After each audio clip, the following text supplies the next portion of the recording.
weather, it's time for another episode of Birds with Friends. Just the Duo. of feathery brethren, weathering any season to see the Eagles eating teams like Scrammy's top with cheese. It's Philadelphia. Wulf and Zach kicking it cooler than Two. Penguins till Zach runs off with his valet keys. He's a real nuanced goose. Pull up a branch, get loose. It's time for some juice on some Birds with Friends. The early bird gets the worm, but prefers getting turned like a turn on some Birds with Friends. Wulf and Zach coming at you with stats and things flapping. We their are wings going on to rip out the hearts of other podcasts. We are going to bite off their eyeballs. We're going to start every segment watching the scene from The Last of the Mohicans where the guy takes a bite out of the other guy's heart. We may not be good, but we're going to be nasty. We're going to reflect the blue-collar nature of this city. Hello, everybody, and welcome to Birds with Friends on a Friday afternoon. Wulf, Zach Berman, Marissa Dunn here to talk about Eagles, Vikings. We've got some Bird on the Street to get to, the latest news and notes from the NovaCare complex. We've got Swooper, a 2-point week after a tie last week. The points carry over, 2 points up for grabs. So if you're in the live chat, give some Swooper submissions to see if Marissa may take some for herself. We've got our crystal ball eagle predictions. We got a lot to get to. Marissa, how are you? I'm great. It's Friday. It's like that awesome Friday feeling. You guys have a weekend free. How are you feeling? Well, we've got to be at the NovaCare complex tomorrow. Oh, Saturday sure. is Practice Friday. tomorrow, but you have a Sunday free. So Sunday free. So I joked the other day how whenever the Eagles play the Vikings, there used to be this double A gap blitz thing that would always be brought up.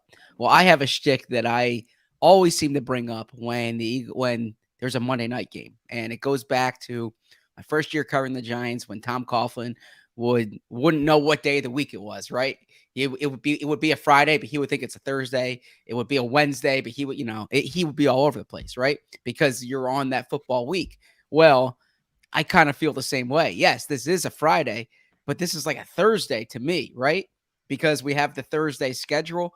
So yesterday felt like a Wednesday and it was a Thursday.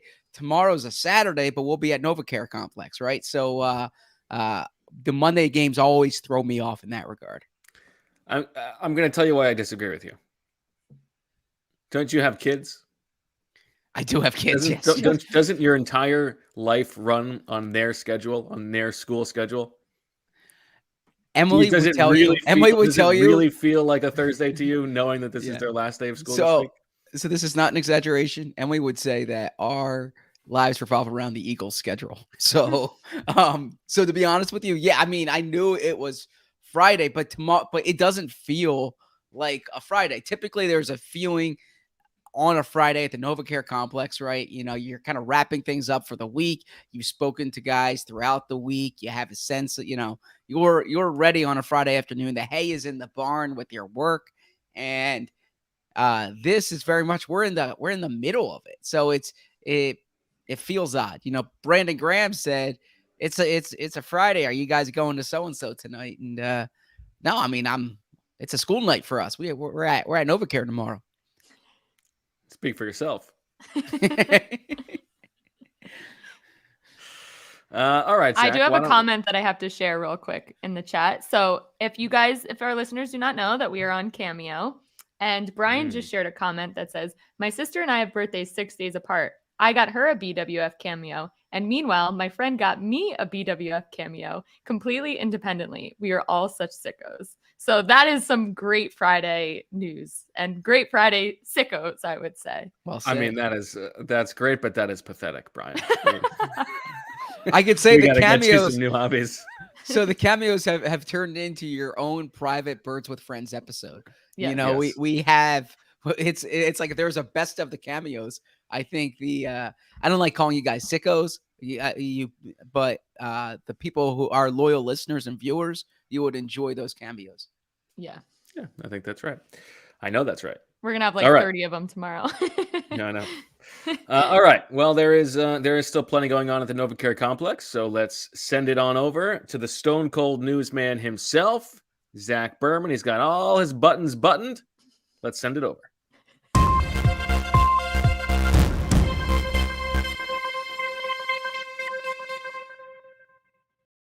The Eagles were on the practice field this afternoon, and they are relatively healthy. They still have an open spot on the 53-man roster. I don't anticipate that being filled before the game. But Jack Stoll was the only player who had an injury that is of relative concern. He did practice on a limited basis yesterday. Everyone else was more rest related, and then we'll see how it goes today when the report comes out. Otherwise, not much as far as hard news from the NovaCare complex. I can tell you that Darius Slay, I wouldn't call this news. I would call this more just kind of the being your eyes and ears. This has caught some attention via the television shows and social media. Darius Slay he called AJ Brown Swole Batman, and then he calls Devonte Smith Skinny Batman and Quez Watkins Fast Batman. He said they have no Robins. They all have Batmans, just of different types. So I don't know if that would come in the top of a news segment, in the Cronkite era.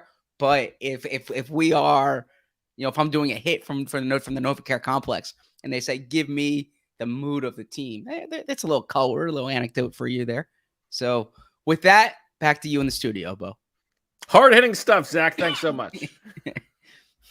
Happy to do it. Wow, really, there really is nothing going on, huh? We're in week 2 no, and so we already had Batman stuff. Well, no, I was commenting with someone that look, there's no major. I mean, not to belittle Derek Barnett, and we spoke about Derek Barnett's injury already, but there's no major injury question. Like, is this guy going to play? Is this not? If you're covering the Baltimore Ravens this week, then you're saying is J.K. Dobbins going to play, right?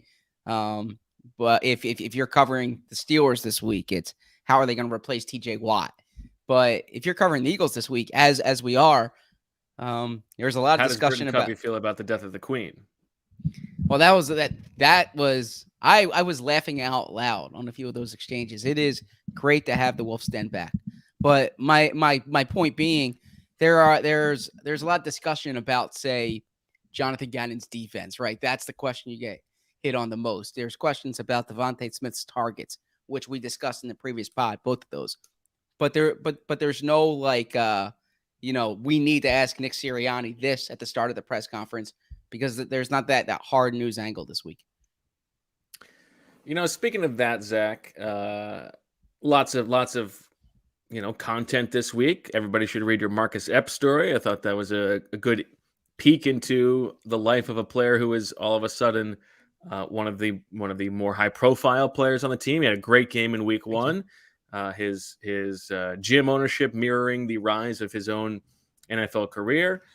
This is a saturated beat. There are lots of people covering this team. I think every week we should give an award for the best piece of Eagles content every week. I don't know if it's the click of the week, cloaca. I don't know what the pun is yet. We'll figure it out. But this week's award, I think, has to go to the team website. A wonderful bit of video, a little peek inside the personalities of the player, and as it was described in the video, a taboo style game with Boston Scott and Miles Sanders. I thought this was inventive. I thought this was fascinating, and I give them a lot of credit for thinking outside the box and really coming up with something original. So I can sell this for you, or I can have this. Bo, when Bo worked for the team website, I would look forward to the Wolf's Den, but also some of Cluck of the week. That's good. Yeah, these video features that he had, where he would bring 2 players into what was essentially, I don't want to call it a storage closet, because there was a vending machine in there, a vending machine closet, right? They have this beautiful facility, and Bo would have a vending machine closet where he'd bring these 2 players and they would play a taboo style game. So I don't remember that. That's interesting. That sounds similar. But Bo, you should view it like this. Imitation is a form of flattery, right? They're going back to the well because the well worked, right? Why did they need to create? I mean, I'm a fan of comedy, as you may know. It's funny. And so I remember very well. I was watching this interview with Jerry Seinfeld, and he was talking about why he doesn't, recite, he doesn't have a new hour every year. For instance, there's a lot of comics who have a new hour every year. Jerry Seinfeld doesn't. And his point was, I think his trenchant takes on airplane food are still hard hitting stuff. Well, his point was that is Mick Jagger. When you go to see Mick Jagger, you want him to play the hits. You don't want him to play the new stuff. You're going to see the hits, right? Well, you have hits there. They're playing the hits. They're playing what they know works. So you should be flattered by that. I'm not sure I followed the full thread there.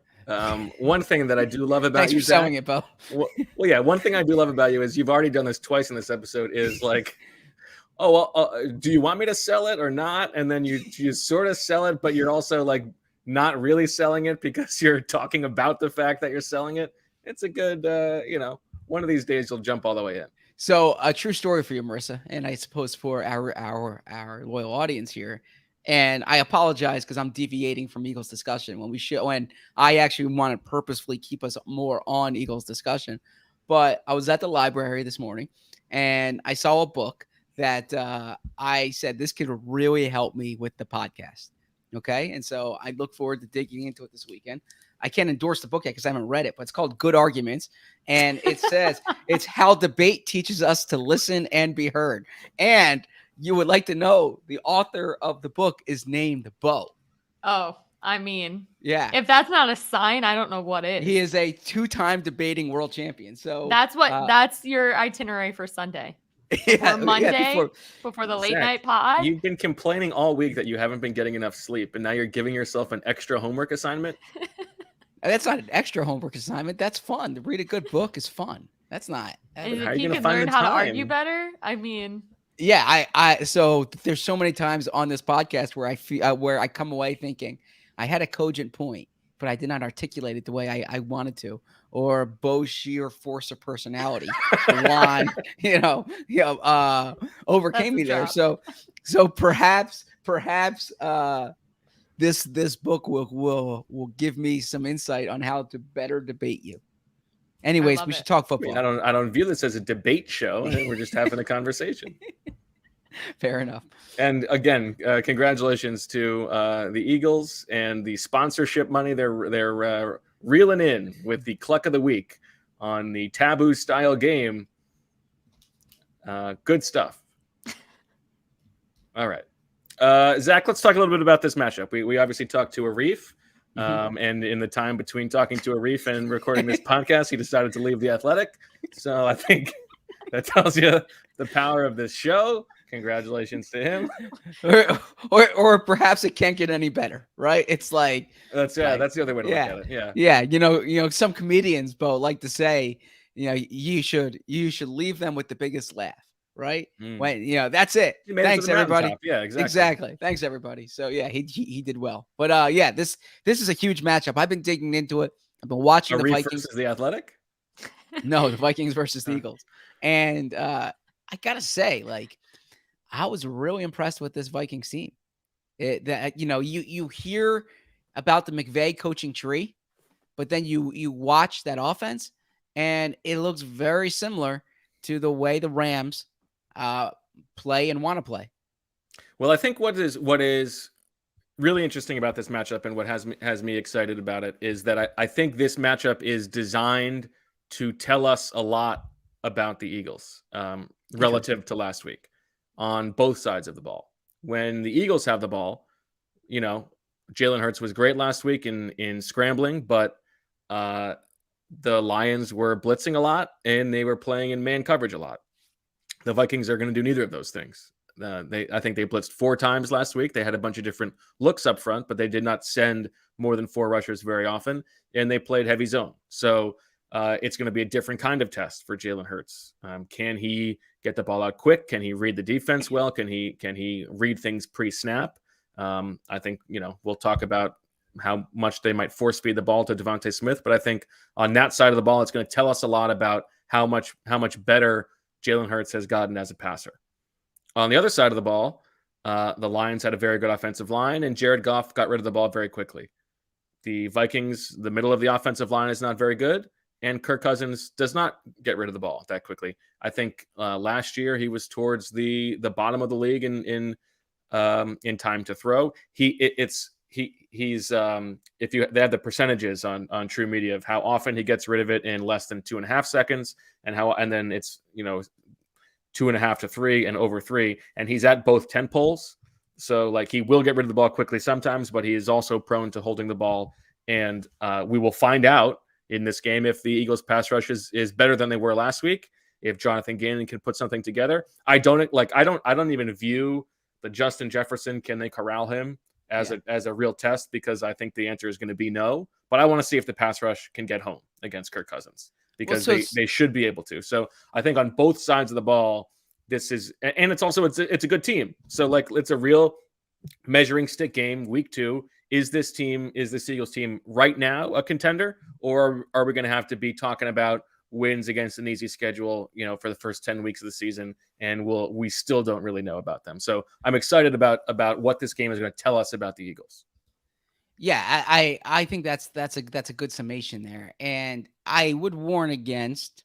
I was talking about this earlier with some other people that the expectation should not be or can be that they stop Justin Jefferson, right? Justin Jefferson has, I believe, 15 100-yard receiving games since he came into the NFL. He's going to get his. Now, there's a difference between getting his and having, a 10 catch, 150-yard performance. But there's a reason why Justin Jefferson is one of the best players in the NFL. You're not going to shut him down. There are things you can do, and I am curious to see if there's any creativity in the coverage. But when it comes to the Eagles defense, there's 2 things in particular that I want to see. A, can that pass rush get home? They need to put pressure on Kirk Cousins. And I don't want to say I'm tired of hearing, but the excuse or the rationalization that, well, the quarterback gets rid of the ball quickly, that doesn't fly as much with me anymore, because the coverage and the rush need to marry each other. Yes. And so if there is a 3rd and 7, right, and Justin Jefferson catches a pass for 9 yards because the Eagles are playing off coverage, and Kirk Cousins was able to get rid of the ball quickly because, the Eagles are playing soft on 3rd down. And so then you say, where was the pass rush after the game? And then they say, well, Kirk Cousins got rid of the ball so quickly. Well, the reason he got rid of the ball so quickly is the coverage allowed him to do so. And I get that philosophically you're trying to prevent the deep ball, limit the explosive plays, and that makes sense to me, right? But most of those deep plays, that quarterback needs to spend time in his pocket. There's opportunity there to sack the quarterback. So you can't just live with this idea that the quarterback's going to get rid of the ball quickly. You're going to allow the receiver to catch it because you're playing off, and then they're going to march down the field. Kirk Cousins, I had the numbers in a piece today. He's a 68% career passer. He completed over 70% of his passes last week. Like, he is the type of quarterback who feasted on the Eagles last year. The Eagles were 1-7 in games when the quarterback completed over 70% of their passes last year. So it's a losing That's recipe. Insane. It's not insane that they were 1-7. It's insane that there were 8 games in which they gave up 70% passing. Yeah, I want to make sure I have that stat correct, but it was in the weekly picks this morning, and the point being that if you allow that to happen, then it's going to happen, and it's not going to be good for the team.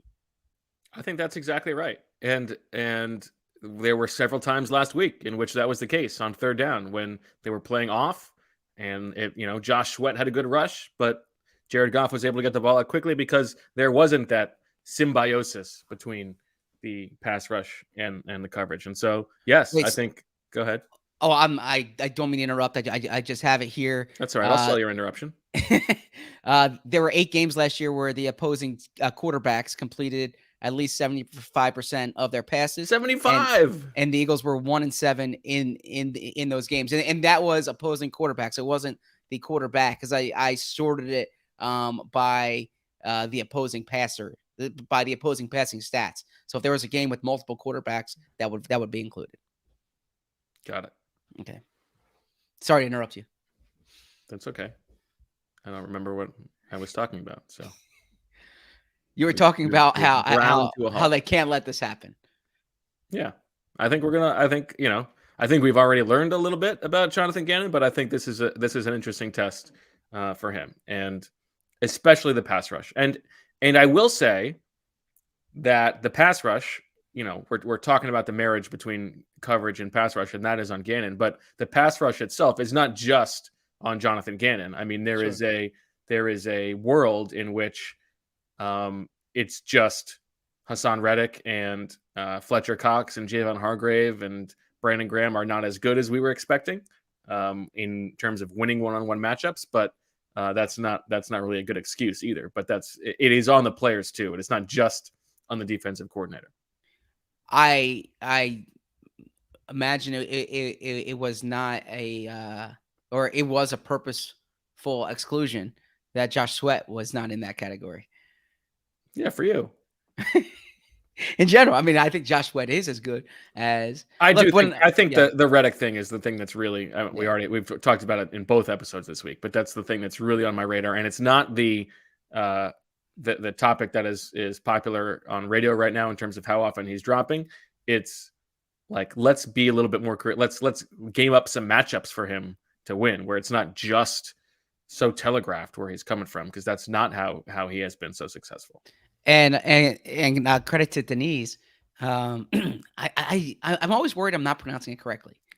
Denise, who had a clip on Twitter today.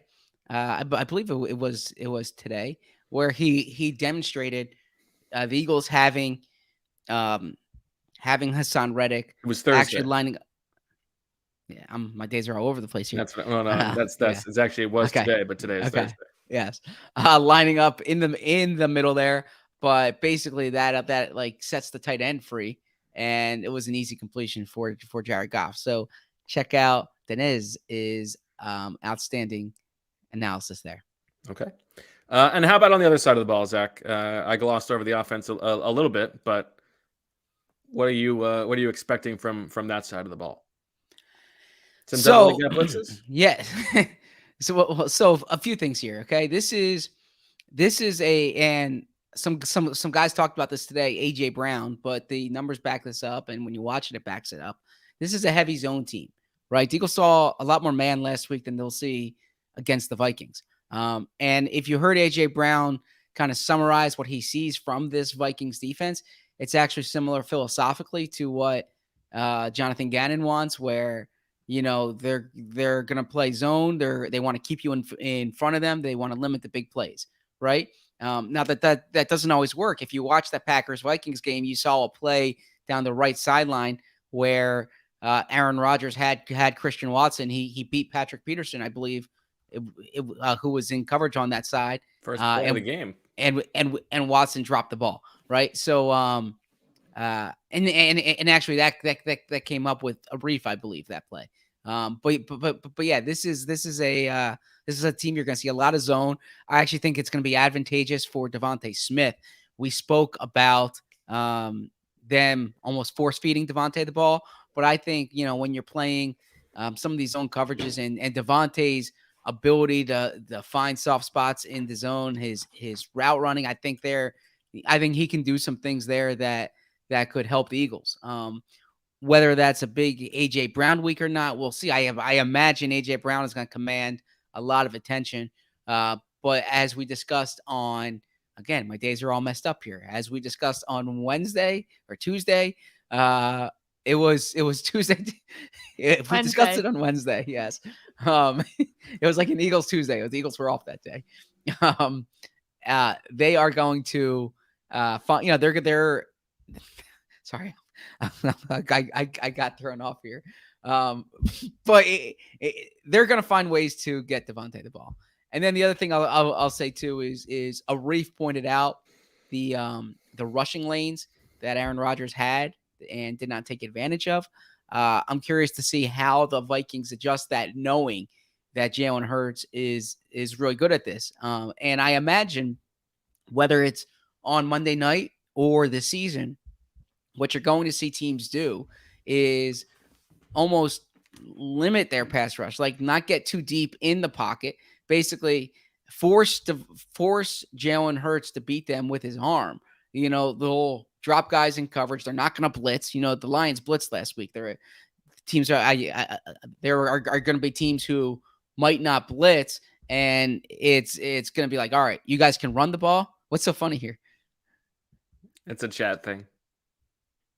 A Chad thing? A chat? Bo has access to write in chat, Zach. So. Oh, okay. Sorry. This was a comment from like way earlier in the pod. So just disregard. I'm going to wrap this up quickly because I feel like I'm talking too much. And that comment in there is not from me. Making that very clear. I already Googled it. Bottom line is I think teams are going to sit back and force Jalen Hurts to try to throw on them, and so we'll see if that happens this week. Where do you rank Kevin O'Connell in your head coach attractiveness rankings? I don't have head coach attractiveness rankings, so I can't rank him. I think he's but I imagine you do because you asked the question. I was just thinking about it. I don't know. Where He's does a he little rank taller for you? than I was expecting in person. A little taller? Yeah. He played quarterback in the league. Well, yeah, but he's still a tall drink of water. Kind of a square face, I mean, I don't know. I remember him at San Diego State. Okay. Yeah, 6'5". I'm looking at it here. It was a 3rd round pick in 2008. Yeah. Not a very good player, turned out in the NFL. Relatively speaking. if you make it to the league, that's sure. That's better than me, no doubt about that. But and he like played Mike on, Kafka. he played on that 2008 Patriots team, which you might remember as an interesting year for the Patriots because Tom Brady got hurt in week 1, and Bill Belichick still went 11-5 that year with Matt Castle at quarterback. Matt Castle, who has been sacked 2 times by Brandon Graham. Both as you can read this week. Yes. Unfortunately, not a winner of Cluck of the Week. That was, again, the Eagles taboo style game, which you can check out on their website. No, but we should use this podcast in part for promotion. I thought Bo had really 2 good like Bo locker room pieces this week. It's nice to be back in the locker room. Exactly. I don't know how good those pieces are, but it's nice to be able to do them again. Exactly. Well, so you did a good job there. All right. Let's take a little break. It's Swooper time. When we come back, let's dig into this bad boy.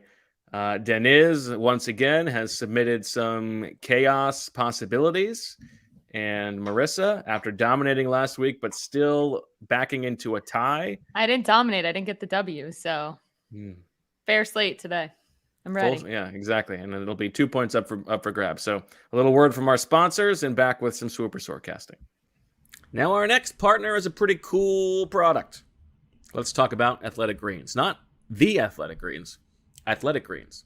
If you are looking to get better gut health, more energy, or a stronger immune system in a really easy, natural way, you have got to check out Athletic Greens. Most of us, I'm sure you will agree, are not huge fans of having to take a bunch of pills or vitamins in the morning, but with Athletic Greens, you can get rid of all those extra vitamin bottles and finally make some room in your cabinet. Athletic Greens is an all-in-one solution that actually tastes good. You will really enjoy getting your daily vitamins. Now, I'm sure you're wondering, what is this stuff? Well, with one delicious scoop of Athletic Greens, you are absorbing 75 high-quality vitamins, minerals, whole foods, sourced superfoods, probiotics, and adaptogens. Adaptogens, I have never heard that word before. All that stuff helps you start your day right. This special blend of ingredients supports your gut health, your nervous system, your immune system, your energy, recovery, focus, and aging. All the things. Plus, it costs you less than $3 a day. You're investing in your health, and it's cheaper than your cold brew habit. It's cheaper than getting all the different supplements yourself. You are investing in an all-in-one natural nutritional insurance. Adaptogens. What a fun word. Right now, it's time to reclaim your health and arm your immune system with convenient daily nutrition, especially heading into the flu and cold season. It's just one scoop in a cup of water every day. That's it. No need for a million different pills and supplements to look out for your health. To make it easy, Athletic Greens is going to give you a free 1-year supply of immune-supporting vitamin D and 5 free travel packs with your first purchase. All you have to do is visit athleticgreens.com/birds. Again, that's athleticgreens.com/birds to take ownership over your health and pick up the ultimate daily nutritional insurance. Now a word from our sponsor, BetterHelp. More athletes are speaking out about the importance of mental health these days, and I think Eagles fans would agree. The ball started rolling a little bit with Brandon Brooks. He was on the forefront of this, and good for him. So, you don't have to be a pro to want to be at the top of your game. Everybody needs to take care of their mental well-being, whether you are an athlete or not, and therapy is the best way to stay in peak mental shape. What do you get out of therapy? Well, you could unload stress. You could have some issues with emotional healing or some help with anxiety or depression, or you could just want somebody to talk to. Well, if you're thinking of giving therapy a try, BetterHelp is a great option. It's convenient, accessible, affordable, and entirely online. Get matched with a therapist after filling out a brief survey and switch therapists anytime. When you're ready to feel at the top of your mental health game, therapy can get you there. Visit betterhelp.com/BWF today to get 10% off your first month. That's betterhelp.com/BWF. Okay, welcome back to Birds with Friends. Bo, Zach, and Marissa. We move to Swooper Soarcasting. Zach and I have 5 turkeys to carry over, so we will have 5, that is. That's right. 29 turkeys with which to bid. Marissa has 24. I think we shake up the order this week. Marissa, do you want to go first? Sure. Okay. And we'll have Denny's go. His prompts go at 4, 8, and 12. Mhm. I'll go second. Zach, you go third. Terrific. 5. No, is that joke? Sorry, Zach. It's okay. I'll wear it. All right. We got a lot of good submissions from the chat, and a lot involving Jalen Reagor. So I am going to pick Jalen Reagor will have at least 1 catch, and I'm going 1.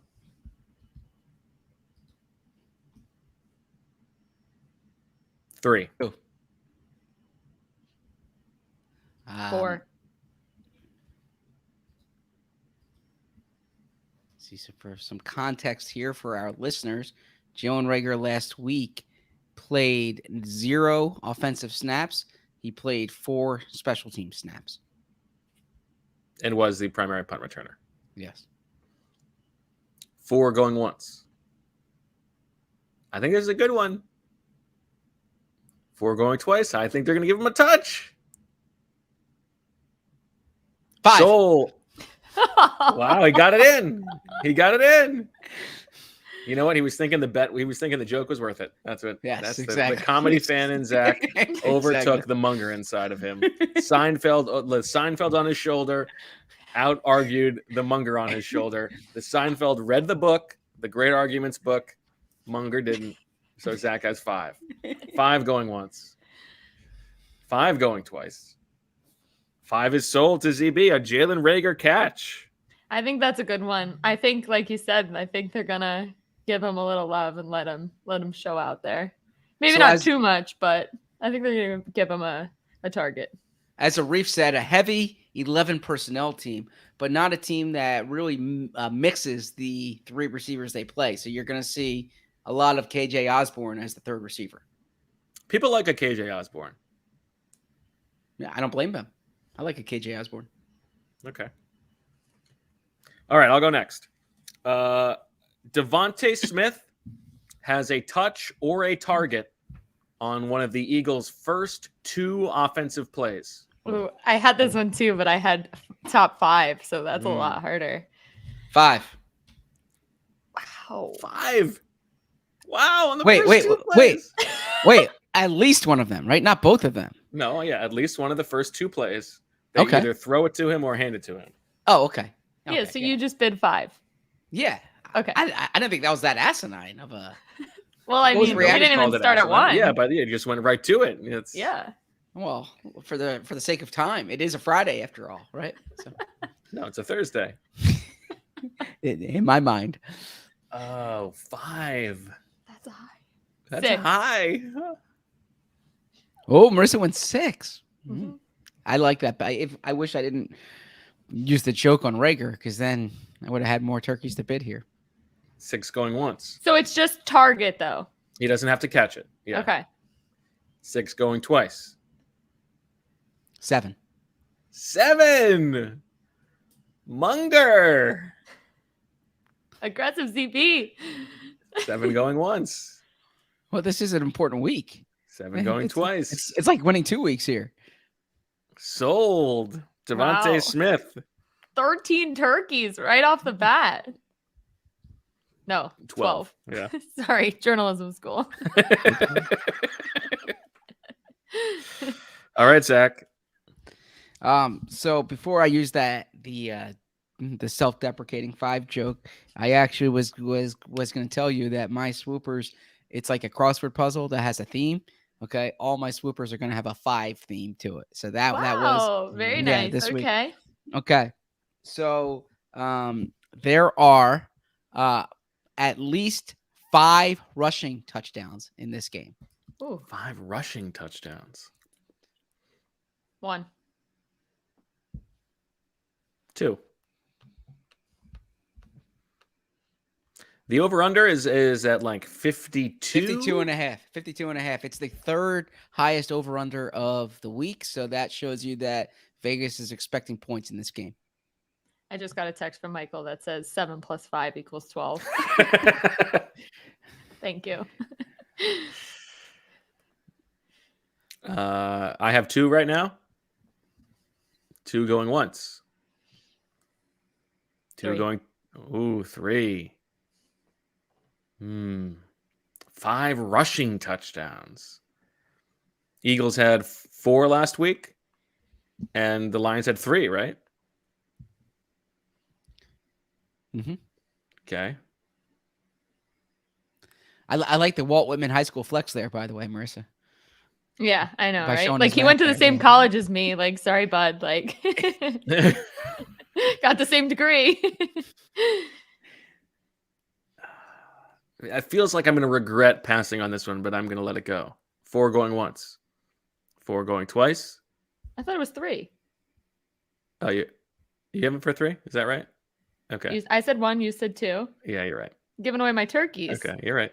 Get used to this, Marissa. 3 going once. Yes. 3 going twice. Sold. Marissa, that's a good one, I feel like. It wasn't really 3 because I was thinking myself. Chat, help us out.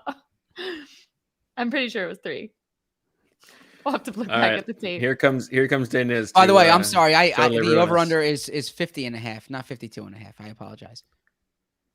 Okay. Mala culpa accepted. I am opening the document for the very first time. Okay.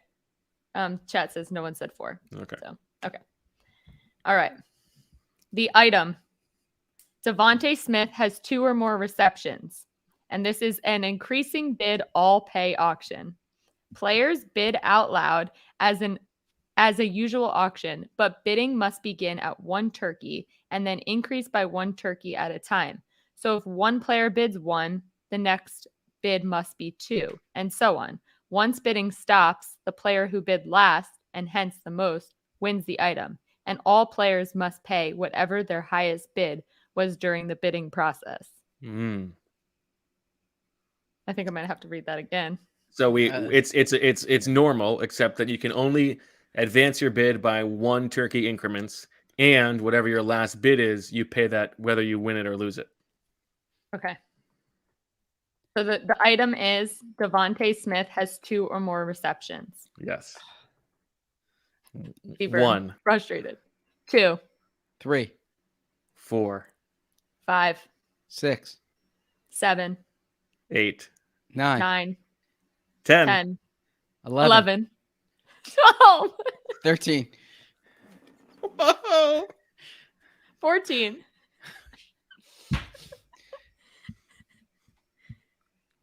15. 16. Jeez.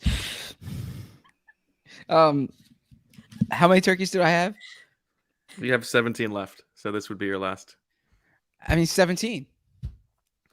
18. So Zach loses all of those. 19. Oh my God. Dennis has just ruined Zach's weekend. It's not even the weekend yet.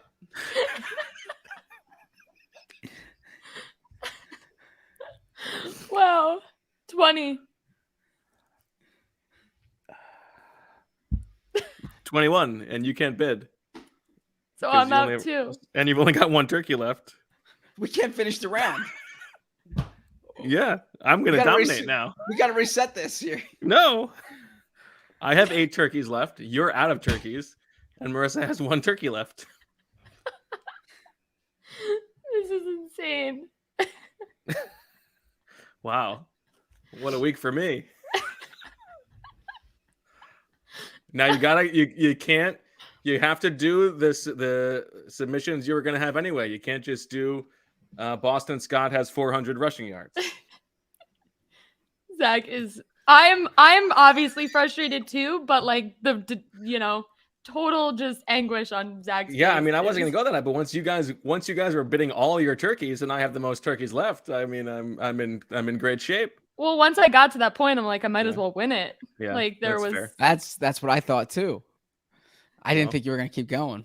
but- All right, Marissa, it's your next. So I have 1 left. You have 1 left. And you have 8? I have 8 left. Yeah, Okay. And how many items are left? 8. Okay. Okay. Very thrown off here. Okay. Miles Sanders has the longest run of the game. 1.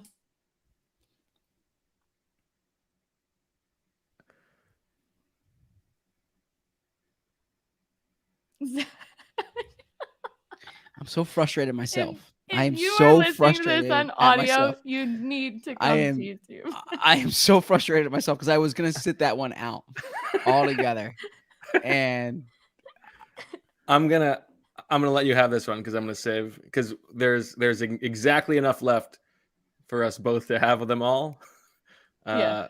And I can bid 2 on one of them. I'm gonna let you have this one. Well, that's why I bid the 1 because Oh wait, no, that doesn't make sense because then I'll just get the rest. No, but then I'll have 1 turkey left over. All right. So yeah, this is what makes sense. Okay. You get it. Sanders' longest run. And I need 5 rushing touchdowns. So at least they're All right. So I They have go the hand in rest, hand. and I can just announce them, and I'm getting everything that's left for 1 turkey. One of mine here is Jack Stoll has a catch. So I'll take that for 1. Jack Stoll catch. Zach, what's yours? there's exactly 5 sacks in this game. Oh, okay. Your 5 thing. Okay. Yeah, Exactly between- 5 combined. Yeah, between the 2 teams. Okay. Well, that's not very exciting for me. All right. What's Denise got next? I'll try. I'll take it if I can borrow turkeys from next week. This is I'm so frustrated at myself. Okay. so Zach has 2 and I have 2, correct? Yes. Okay. All right. Dana's second one. There's no red writing in here, so this is a normal one. Out of Vikings players named Jalen, whose last names end with or, the one who plays the most total snaps in the game, including special teams, is not Jalen Reagor. I think I need to read that There's again. Jalen Naylor. Is Hmm. there another one? So out of Vikings players named Jalen, whose last name ends with OR, Yeah. the one who plays the most total snaps in the game, including special teams, is not Jalen Reagor. Right. I just want to make sure that there's only 2. Yes. Well, I mean, I don't think it matters. Unless you don't want to bid and you want to save your turkey. no, I'll take it. I'll take Jalen Naylor. Okay. What's yours, Marissa? Okay. I'm working off 2 lists here. There are 2 or more lead changes in the fourth quarter. Okay, I'll take that for 1. These are not gimmies for me. Okay. My next one, again, I should just give myself, Jalen Hurts throws a pass, but I thought we're being honest here.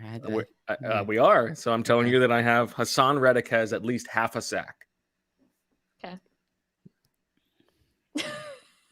I don't buy it. I don't buy that's what it was. You want to look at my paper? So then the one I have here is Kirk Cousins throws for 5 touchdowns. Throws for 5? Yes. Yeah, you're giving me tough ones. Well, you're getting it for 1 turkey. It's like All right, what's our last one from Dennis? I don't like this thing where you lose turkeys but don't. This is the second week in a row where you lose turkeys but you don't get any. Well, you're gonna have to figure out what your process is gonna be for these now. I'm gonna simply sit out Denise questions for now for the sake of my because I mean the way mental health. Well, yeah, and I mean just from a strategy perspective, right? It's I'd rather have something in my pocket than nothing at all. So I'll keep it in my pocket. But like it's also like he did it strategically because the item was Devonte Smith has 2 or more receptions. Like the ones that he does these funky things to, they're like likely to happen. So it's like, are you going to give up your turkeys just for that automatic point? I wish he did that like third in the order, and then there would be that wouldn't be as fun as he knows that he's doing it early to affect the rest of the round.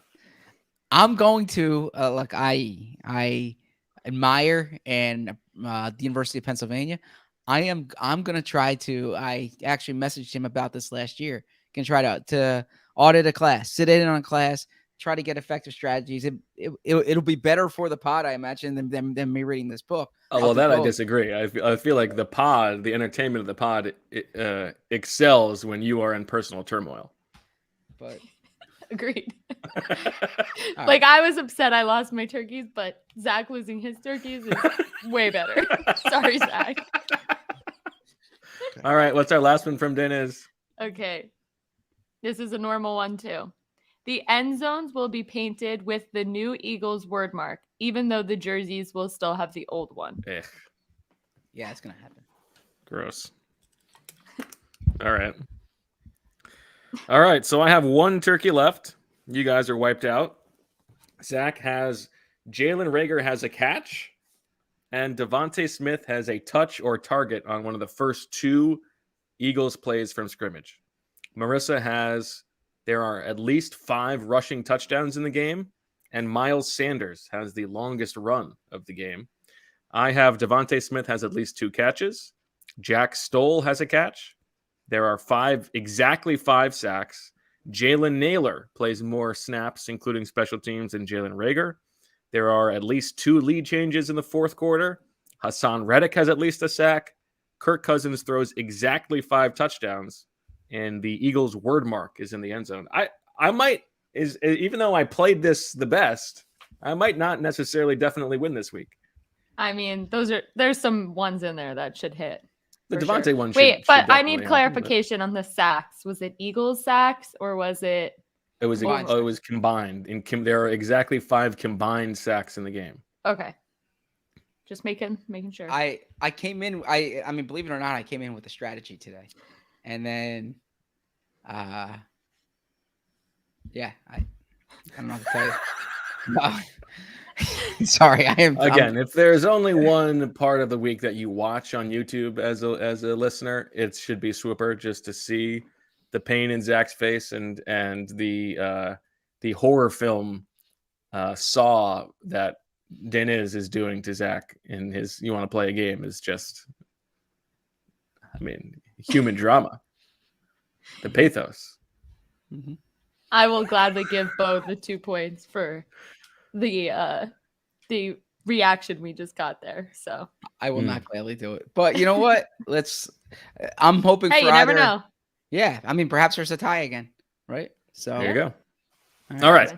Let's take a little break and come back with our crystal ball eagle predictions and any final thoughts on the matchup. You know, when someone says fitness to me, my initial reaction is always to make the joke, fitness? How about fitness whole pizza in my mouth? You know, I am who I am. But look, we all know that change doesn't happen without action. So whether you are looking for gains at the gym or turn the lights down low, put on a little music, a better experience in the bedroom, there's never any shame in showing up for yourself and your health. So if you're dealing with PE, don't ignore the issue. Instead, face it head on with Roman. Roman swipes are clinically proven to help you last longer in bed. No prescription needed. PE treatments are safe, effective, and used by millions of men. Just as many people listen to Birds with Friends. Plus, all that good stuff, all those positives, and you get a little deal. Free 2-day shipping. What's not to like? So, go to getroman.com/BWF today, and if approved, you'll get $10 off your first order. Another deal. That's getroman.com/BWF. All right, welcome back to Birds with Friends. Everybody's shaking off the swooper. We're ready to turn our attention to the crystal bald eagle. And let's talk about the matchup, Zach. What are you thinking? We were talking about this at practice today. One of the other beat writers was like, "Who are you picking?" And I was saying like this happens in the media house on like Tuesday or Wednesday. People are like, "Oh, who are you picking this week?" I don't know. Let me get through the week first. I got to let this matchup settle into my bones. You know, let's see how things go. I got to feel the juju. So I'm not 100% sure who I'm picking yet. You go first. So I'm gonna be the thermostat, not the thermometer, right? I'm going to. I need to bring the energy here. I'm need to get past what just happened and have a brave face for the team. All right, here we go. Eagles Vikings. Okay. You know it's not that important, right? Swooper. I mean, the way you do anything is the way you do everything, right? So we try to, you take pride in what you do. Eagles Vikings this week, big game, huge game. You said it's a measuring stick type game or a game where you have a better sense of the team, and I agree with that. I think that the qualifier I'll give is if the Eagles win this game, I can see them being 7-0, let's say, or 6-0. If they lose this game, I can see them being 5-1, right? But the question that's going to linger is, well, how are they going to do against a really good team, right? Because there aren't that many of these really good teams on the schedule. Well, I'm not crowning the Vikings here, but they are a team that I think we can all agree is going to be in the mix for the postseason this year. They have talent. They beat the Packers in week 1. So, that being the context of the game, I expect this to be a relatively high scoring game. Emotional the Super Bowl victory. Hey, Epps, that'd be a fine book for those for who the are audio listeners. There's a comment in the chat that says underdogs Zach Berman's emotional road to a Swooper victory. The only difference is I'm the defending champions. The Eagles weren't the defending champions when they won. But Zach, at what cost? Fair enough. So I'm expecting points, right? Like I don't think this is going to be a game in the teens. I'm not sure it's going to be played into the 30s. I think that you're going to see better effort, or I shouldn't say better effort, better outcome, better performance from Jonathan Gannon's defense. I don't think you're going to come away thinking that they've got it figured out. But I see improvement there. Jokingly, my 2 predictions for this game is that the first pass of the game on offense is to Devonte Smith, and the Vikings find a way to get Jalen Reagor the ball, and they give me 2 points in Swooper. But in all seriousness, I'm expecting this to be close, as I advised as I advised readers in the picks column today. I would take the Vikings with the points. They are 2-point underdogs here, and given that it's a close game, and given the Vikings are a good team, and given the way this Eagles defense has fared, that's probably the safer play. But I think the Eagles can win this game. So I'm doing this strategy here where I pick the Eagles to win, but not to cover. Gotta have both That's sides. yeah. So At least they're I honest about it. yeah, I would go with the over. I'm saying Eagles 27, Vikings 26. It's a close game. The team that has the ball last wins, and that occurs when the Eagles late in the game, Jalen Hurts puts together a drive with like a minute 38 left to bring them in the field goal range, and Nick Sirianni does not play for a 64-yard field goal. Instead, he plays for a 46-yard field goal, and the Eagles kick the 46-yard field goal to win the game. Eagles 27, Vikings 26. Marissa, you laughing at him kicking a 46-year-old? Yeah. If you had to pick a 46-year-old to kick, who would it be? Me? Yeah, why not? I don't know any 46-year-olds. Okay. Maybe Mike Gundy is that age right now. Go ahead, Zach. So the injury report just came out. Tight end Jack Stoll, who had the ankle injury, full participation in practice, so helps the Eagles in that would have 12 been tough if he personnel. wasn't playing. And Yeah, it helps the whole turkey pose. on him. Yeah, helps pose Swooper. Landon Dickerson was the only one limited today. This was not rest. He has an illness, and so he was limited because of an illness. All the guys who rested yesterday, Fletcher Cox, Brandon Graham, Lane Johnson, Jason Kelsey, Isaac Seumalo, and Josh Sweat, were full participants in today, Friday, in what is typically a Thursday practice. Troy Aikman and Joe Buck on the call for this game. Wonder if we'll get Troy Aikman mentioning like being booed by the Eagles fans when he was a Cowboy, or like any mention of one of the players he played with. Feels like those are pretty good odds. Maybe he'll mention the Marcus Epps story. That would be more Joe Buck than Troy Aikman, but maybe. Well, you don't think Troy Aikman can read? I did not say that. I think That's what Joe you Buck, inferred or implied. No, I've gotten a few mentions in the past. So Flex. all right, that came out bad. Sorry. That came out bad. National Sports Writer of the Year over here. I did not mean it like that. I just mean that there's more evidence that he would do so than Troy Aikman would do so. That's the only way I meant it. Well, I hope he does it again, just so we can keep this thread going. I hope he does it as well. Frankly, that'll be great. Yes, that'd be great for my stories. It'd be funny if he said there's a great Marcus Epps story on The Athletic you have to read. It's this interview about Mike Epps and Omar Epps. That was good. Loving basketball. All right. I think, as I said before, I think this game is going to tell us a lot about the Eagles. I also, week 2, I'm trying to guard against overlearning things from week 1. Our instinct is to say this Vikings team is really good because they beat the Packers, but that was just one game. We'll see if they can carry it over. My guess here for the Eagles game plan is that they showed that they want to pass it more last week. I think we might see a bit of a 2021 second half of the season type commitment to the run against a Vikings team that was not good in run defense last year. They brought in a couple players to help plug the middle of that defense, but let's see if they can prove that. The Packers got away from the running game a little bit last week, in part because of the game script. And so I think we may see the Eagles turn the dial a little bit more towards running the ball in this game than they did last week.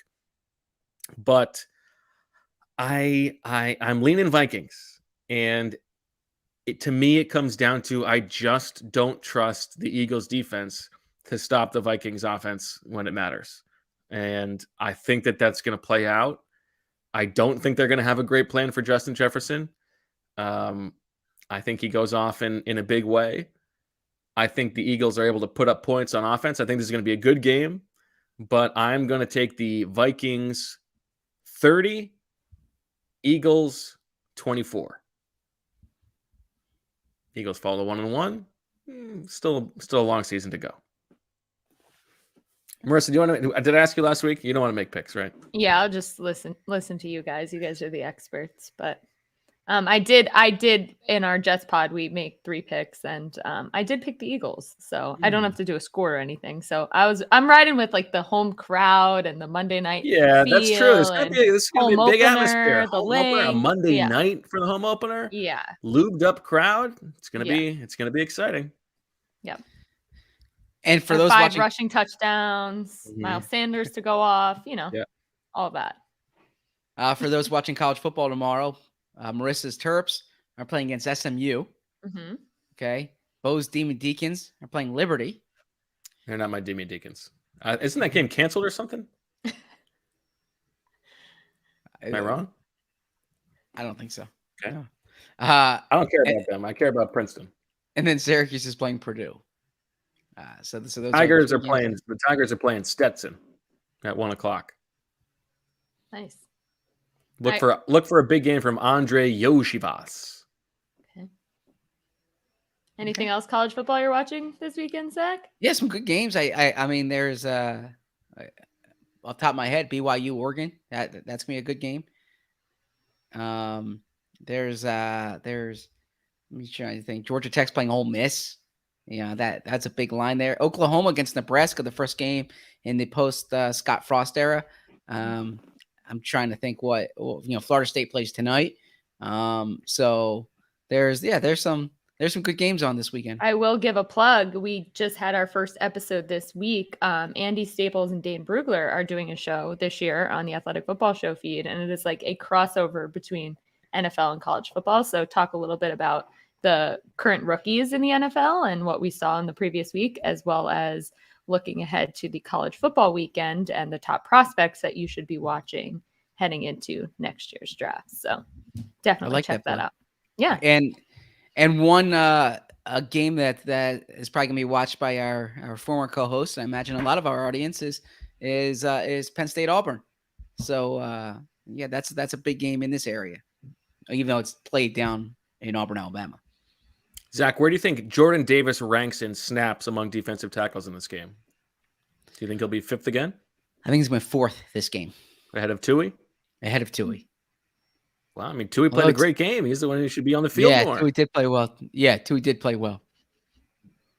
How many over under 2.5 catches for Kenny Gainwell? I wish this was Denise's swooper instead of the one that I yeah, but it's an over under. It's not a swooper. Yeah, but he could have said Kenny Gainwell has over 2 catches, right? Okay. So I am gonna go under. I do think that the Gainwell thing is on my radar in the same way that the defense is on my radar. Like we talked about this, I think in the beginning of the season, there's a little bit too much of like, I want to use all these tools I have. Yeah. Like look at all the things I can do, and not just like, let's get these things done that we can do really well and perfect them. That's fair. And I think that's very much what happens on defense. Like the flexibility to be 4-3-3-4 is great in theory. I think like having to do that throughout the game and switching back and forth, I think is like an extra headache for them. I don't know. Gainwell is like, yeah, he's nice, but let's not like worry about trying to make him a thing when we have lots of other players that we can give the ball to. That's all. Over under one target, half a target for Noah Tongiai. Under. I don't think Noah Tongiai. Well, he might still be up, right? They might give Grant Calcaterra one more week to learn or to work on his blocking. Over under 52.5 players on the active roster by game day. So not a practice squad elevation.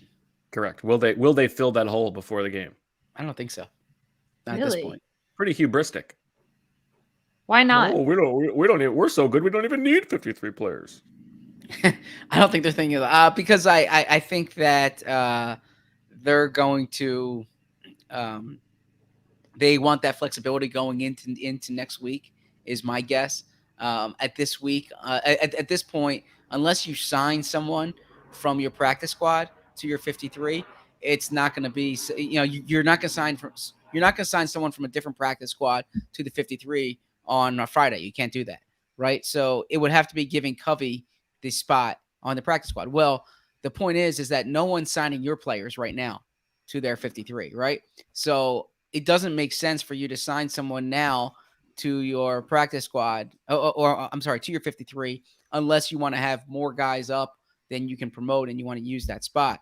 Otherwise, it makes sense. It would have made sense for them to sign somebody on Tuesday or Wednesday, like they did Robinson. But I don't think that the only move they would do is if they're like, all right, let's just stop this elevation game and put Covey on the 53 now. I don't think they're going to do that for this week. I imagine they do that next week. Tell me who you think is going to lead the Eagles in tackles. Marcus Epps. He led the team with team high 10 tackles Berman last bump.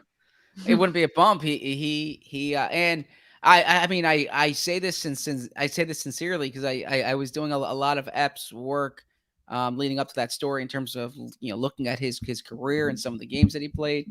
And I mean what I said on Wednesday's podcast, that one thing that Epps for me is a good lesson to remove all this context that I have about the players in my head when looking at them.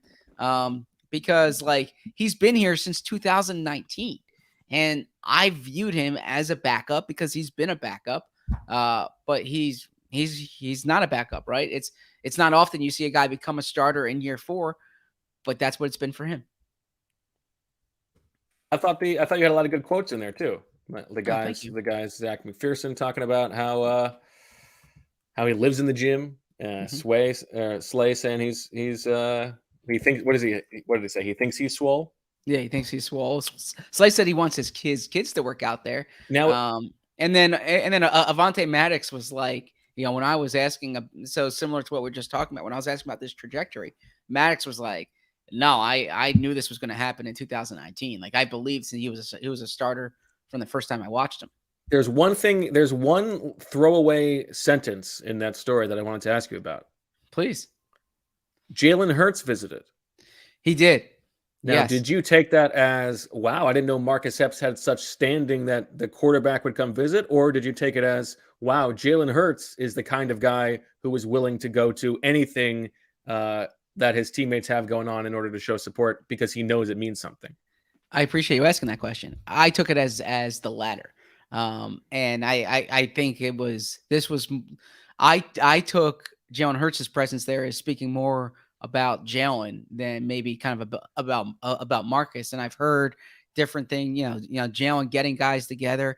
And it's not like Jalen saying, hey, come to Houston to work out with me, right? Like Jalen's going to different places where his players are. Now, I don't know if he flew to California specifically for this. I mean, we do know that he was spending at least some time working out in California. Yeah. Yes. But he was there, and I don't think it was just like for a photo op. I think he was there genuinely supporting his teammate. It's not something he wanted to like really have all this publicity about. He was doing it to support Marcus Epps. And I think, without getting too into it, I think you could probably juxtapose that with a previous quarterback who, maybe wasn't always willing to return the favor. At least we have heard, right? That'll be a topic next week, right? There you go. Good tease. Okay. All right, Zach. Good show. I'm sorry about your turkeys, but you'll live to fight another day. I will learn from this experience too, but yeah. Isn't that what life's about? It's another learning experience. Yeah, 100%. 100%. Your progress is on the other side of discomfort. Is that what it is? Yes. Yeah. You're never staying the same. You're either getting better or you're getting worse. So I'll get better next week. Marissa, any words of motivation that you can give us? No, Justin is the king. That's all I got. He's making these. Don't talk to me until I've had my coffee. Who's that? I don't know. I'm just thinking of phrases that would appear on like a mug or something like that. All right. All right, everybody. Thank you for listening. We will be with you now, Zach. In terms of things that wear you down, there is Swooper, and there are very late night post game pods. How are you feeling about what's to come late into Monday night to Tuesday morning? This is the job, right? We only have 5 of these late night games a year, and then you have the draft nights, right? Like this is the job. Yeah, it's not fun, but the covering the game, the podcast is fun. The late night and the early mornings not so fun, but this is the job. So you will not hear me complain, and if I complain about it on the pod, you can reprimand me for that. Now, what I will say, like sometimes it's like 3 a.m. and Bo's like, so what else do we got here? And I'm like, no, let's wrap it up, right? Like we've done an hour and 20 minutes here. Like we don't need. So I think at that point, but I hope I'll remember to do that again. Yes, And you guys are going to be together in the same box again? Theoretically. Yeah. That's what we're hoping for. The poor custodian in Lincoln Financial Field. He sees us in that room at like 3 a.m. and he's like, guys, come on, wrap this up. I can't leave until you leave. Yeah. All right. Can't wait. That's a different podcast. Yeah, I had that this morning. All right. Thanks everybody for listening. We will be back with you for a late post-game pod. Make sure that you check out all the coverage. There has been a lot on your Eagles page this week on The Athletic, and we've got another episode you could have listened to with Arif if you haven't listened to that. So lots of stuff, and that'll do it for this episode of Birds with Friends. So for Deniz, for Zach, for Marissa, for the newest Detroit Lion, I'm Bo. Thank you for listening. We'll talk to you after the game on Monday night, and as always, we love you.